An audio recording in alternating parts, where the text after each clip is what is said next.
Mempercepat pembangunan rumah murah, pemerintah daerah diminta terus mempermudah proses perizinannya. Hal itu perlu dilakukan mengingat semakin tingginya permintaan rumah murah bagi masyarakat berpenghasilan rendah. Mengatakan selama ini proses pengurusan izin untuk membangun rumah murah sudah berjalan baik.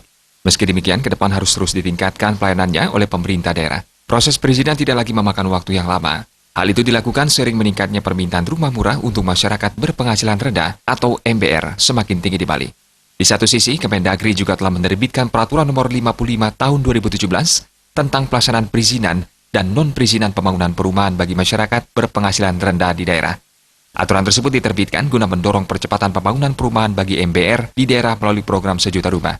Karena sesuai program pemerintah, khususnya Pak Presiden Republik Indonesia, itu mengharapkan semua regulasi tidak dipersulit, harus dipermudah. Itu. Karena untuk kepentingan masyarakat kecil yang belum memiliki rumah. Itu harapan semua seluruh pengembang, semua perizinan tidak ada regulasi yang sulit, harus dipermudah.